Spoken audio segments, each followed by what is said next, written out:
আপনি কি শাকিব খানের সিনেমাতে নায়িকা হওয়ার যোগ্যতা আমি নাই আমি আমি নায়িকা হতে চাইনি। আমি জাস্ট বলেছি যে উনার তো মুভিতে অনেক ক্যারেক্টারই থাকে, অনেকজনকে নিয়ে থাকে। সেক্ষেত্রে যদি আইটেম সং যেগুলো গান থাকে, দেখা গিয়েছে যে হয়তো বা একটা গানের মধ্যে যদি উনি আমাকে চান্স দেয়, সেক্ষেত্রে নিজেকে খুব লাকি মনে করব। আচ্ছা, সেদিন আপনি বলেছেন যে কক্সবাজার ট্যুরের প্রচুর আমন্ত্রণ পাচ্ছেন।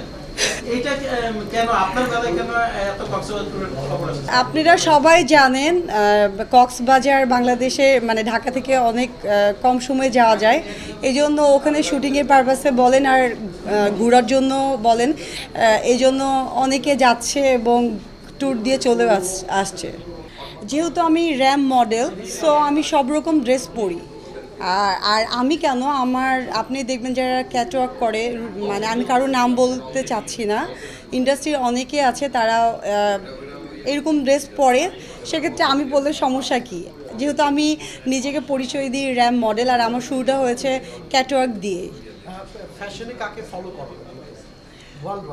আমি আমি হলো বুলবুল টুম্পা আপুকে অনেক পছন্দ করি। আমি বুলবুল টুম্পা আপুর স্টুডেন্ট, আমি ওনাকে অনেক ফলো করি। আমার কাজ নিয়ে ফিউচার প্ল্যান চলছে। সামনে আমি ইন্টারন্যাশনাল কোনো প্ল্যাটফর্মে আমি ক্যাচআপ করব, যেটা আপনারা সবাই দেখবেন, এরকম একটা চিন্তা ভাবনা আছে। No no no, cinema movie আমার মানে আমার আপাতত টার্গেট নাই।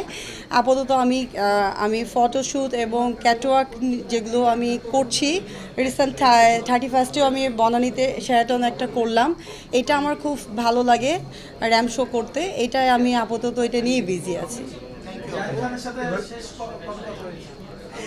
আমার জায়েদ খানের সঙ্গে কিছুদিন আগে একটু হয়েছে, যেখানে অঞ্জনা আপা মারা গিয়েছিলেন। উনি খুব মন খারাপ করছিল, কারণ উনি আসতে পারে নাই, দেখতে পারে নাই। এটা নিয়ে একটু, এটা হলো জাস্ট একটু পার্সোনাল কথা হয়েছে এ আর কি। কাজের ব্যস্ততা মোটামুটি একটু কম যাচ্ছে। আর নেক্সটে কিছু কাজ আছে যেগুলো আপনারা দেখবেন। আর এখন শুধু আমার মনে হচ্ছে যে প্রোগ্রাম অ্যাটেন্ড করছি, আর হলো অ্যাওয়ার্ডের জন্য আসছি, অ্যাওয়ার্ড নিচ্ছি, ভালো লাগছে।